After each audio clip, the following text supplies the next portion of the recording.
देश नीति केवल सच्ची और पक्की खबरें। दोस्तों, बीजेपी अगर 2024 का चुनाव जीत जाती है, अगर मोदी की सत्ता वापसी होती है, तो सबसे पहले न्यायपालिका की स्वतंत्रता को खत्म कर दिया जाएगा। यही सवाल उठ रहा है। सबसे पहले कोलिजियम को खत्म कर दिया जाएगा। सबसे पहले न्यायपालिका की स्वतंत्रता को दांव पर लगाया जाएगा। अगर नरेंद्र मोदी की सत्ता वापसी होती है, तो चुनाव जीतते ही क्या मोदी जी एक बड़ा फैसला लेंगे कि जज या सुप्रीम कोर्ट सरकार को नहीं फटकारेंगे, उल्टा सरकार जजों को फटकारेगी। जी हां, 2024 में अगर बीजेपी सरकार वापस आती है, तो सबसे पहले लोकतंत्र का तीसरा स्तंभ को हिलाया जा सकता है। खबर बहुत बड़ी है, क्योंकि अगर न्यायपालिका पर आ जाए तो लोकतंत्र पूरी तरह से ध्वस्त हो जाएगा। इसीलिए ये खबर, ये रिपोर्ट बहुत ज्यादा महत्वपूर्ण है। इसे अंत तक देखिएगा और समझने की कोशिश कीजिएगा। नमस्कार, स्वागत है आप सभी का देश नीति पर। 2014 के बाद से हर एक सरकारी संस्था सवालों के घेरे में आता चला गया। चाहे जांच एजेंसी के बारे में बात करें, ईडी, सीबीआई, इनकम टैक्स, चाहे सरकारी मशीनरी, चुनाव आयोग, NITI Aayog, reserve bank of India, यहां तक कि जिला अदालतों पर भी सरकार की मनमाना जो है वो उसी हिसाब से चलता है। और अब सुप्रीम कोर्ट और जो हमारे हाई कोर्ट से न्यायपालिका है, उसकी बारी है। अगर आप अगले 5 साल के लिए मोदी जी को चुनते हैं, तो सुप्रीम कोर्ट और न्यायपालिका की स्वतंत्रता दांव पर लग जाएगा। ठीक जिस तरह से चुनाव आयोग की नियुक्ति मोदी जी और उनके मंत्री कर रहे हैं, ठीक उसी तरह से जजों की नियुक्ति होगी, ठीक उसी तरह से जजों को चुना जाएगा। क्या ऐसे न्यायपालिका स्वतंत्र रह पाएगा? सरकार पिछले यानी कि 2022 से ही जजों की नियुक्ति प्रक्रिया कोलिजियम को खत्म करना चाहती है। उसके बदले एनजेएसी यानी नेशनल जुडिशियल अपॉइंटमेंट्स कमीशन के जरिए जजों की नियुक्ति चाहती थी सरकार काफी समय से। खुले मंच पर पूर्व कानून मंत्री किरण रिजिजू और chief justice of India DY Chandrachud में कोलिजियम को लेकर के बहस भी हुई। लगातार कानून मंत्री किरण रिजिजू सुप्रीम कोर्ट के जजों को, सुप्रीम कोर्ट को, सीजेआई चंद्रचूड़ को ऊंची नीची टीका टिप्पणी करते हुए नजर आते थे। कानून मंत्री के कंधे पर बंदूक रख के कहीं मोदी जी ने फायरिंग तो नहीं करी, जिसके बाद कानून मंत्री को इस्तीफा देना पड़ा। सुप्रीम कोर्ट ने साफ शब्दों में कह दिया था कि जब तक सरकार न्यायिक नियुक्तियों पर नया कानून नहीं लाती, तब तक कोलिजियम सिस्टम ही कानून है। अब इसी का फायदा शायद तीसरी बार प्रधानमंत्री बनते ही मोदी जी उठाएंगे।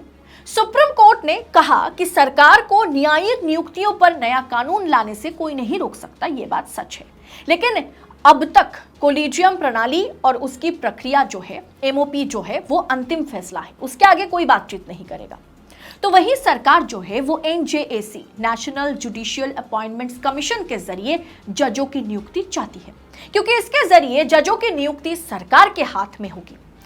जजों की नियुक्ति के लिए मोदी सरकार ने 2014 में राष्ट्रीय न्यायिक नियुक्ति आयोग एनजेएसी का गठन किया था, जिसे सुप्रीम कोर्ट ने अवैध बता दिया था। 18 अक्टूबर 2022 को कानून मंत्री किरण रिजिजू ने जजों की नियुक्ति वाली कोलिजियम सिस्टम पर सवाल उठाया था। रिजिजू ने कहा था कि जज न्याय देने की बजाय नियुक्ति करने में व्यस्त रहते हैं। वो काम जो है, नियुक्ति का जो प्रक्रिया है, वो अगर हमारे पास आ जाए, यानी सरकार के पास आ जाए, तो जजों के कामों में जो है थोड़ी मदद हो जाएगी। कोलिजियम प्रणाली संविधान के लिए एलियन है। उन्होंने कहा था कि ये एक तरह से असंवैधानिक प्रक्रिया है, जिसका पूरी तरह से खंडन सुप्रीम कोर्ट ने किया था। उसके तुरंत बाद ही 28 नवंबर 2022 को सुप्रीम कोर्ट ने कहा, बड़े पद पर बैठे व्यक्ति को इस तरह के बयान देने से बचना चाहिए। Justice SK. कौल ने कहा कि आपको कोलिजियम का सम्मान करना पड़ेगा। 15 दिसंबर 2022 राज्यसभा में कानून मंत्री ने कहा, जब तक जजों की नियुक्ति के लिए नई व्यवस्था नहीं होगी, तब तक सवाल उठता रहेगा। जजों के पद तब तक खाली रहेंगे जब तक कोलिजियम सिस्टम खत्म नहीं हो जाता। ये 3 बयान न्यायपालिका और सरकार में छिड़ी जंग को, तकरार को बार बार बयां करता है। कोलिजियम और एनजेसी में अंतर को समझने की जरूरत है। पहले आपको मैं बता देती हूं कि कोलिजियम में सीजेआई समेत सुप्रीम कोर्ट के 5 वरिष्ठ जज होते हैं, जो नियुक्ति, स्थानांतर यानी ट्रांसफर और इंक्रीमेंट या पदोन्नति जो जिसे हम कहते हैं, उस पर फैसला लेते हैं। एनजेएसी के 6 सदस्यों को शामिल करने का प्रस्ताव है। अगर एनजेसी आता है तो 6 पद जो है इसमें देखा जाएगा, जिसमें चीफ जस्टिस समेत 3 जजों को शामिल किया जाएगा। 3 जज और होंगे। कोलिजियम में जजों की नियुक्ति प्रक्रिया में सरकार की कोई भूमिका नहीं होती, लेकिन एनजेएसी लागू होने पर जजों के नाम फाइनल करने की प्रक्रिया में सरकार मुख्य भूमिका में आ जाएगी। कोलिजियम में कई बार सहमति नहीं बनने पर 3 से 2 से नाम फाइनल किए जाते हैं।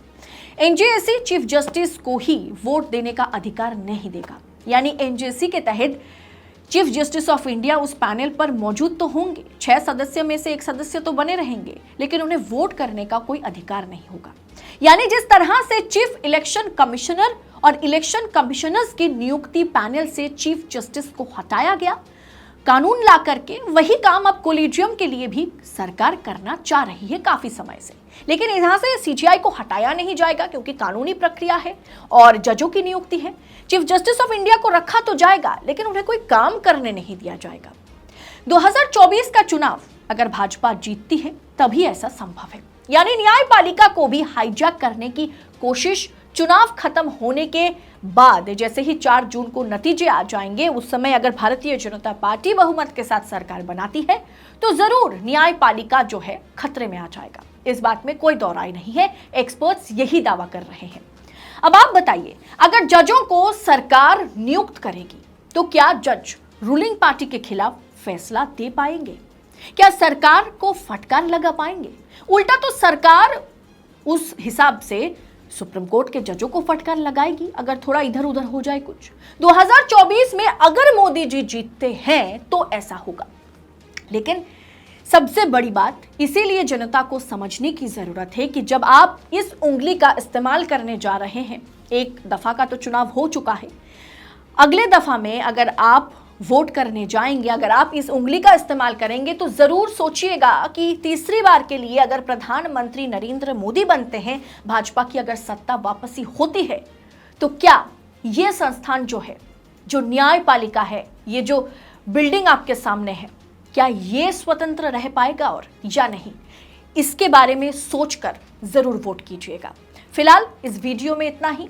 देशनीति लगातार आप तक सच्ची खबरें पहुंचाने का काम कर रहा है, आपको जागरूक करने का काम कर रहा है।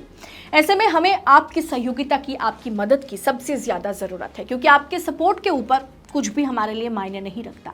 तो देशनीति को, आजाद पत्रकारिता को भरपूर सपोर्ट करें। साथ ही साथ थैंक्स ऑप्शन के जरिए आप आर्थिक तौर पर देशनीति की मदद भी कर सकते हैं। अगर रिपोर्ट अच्छी लगी होगी, पसंद आई होगी तो आगे फॉरवर्ड करें, अलग अलग सोशल मीडिया प्लेटफॉर्म पर शेयर जरूर कीजिएगा। बहुत बहुत शुक्रिया। जय हिंद, जय भारत। आपका एक सब्सक्राइब हमारे लिए महत्वपूर्ण है। देश नीति को अभी सब्सक्राइब करें और बेल आइकन को दबाना ना भूलें।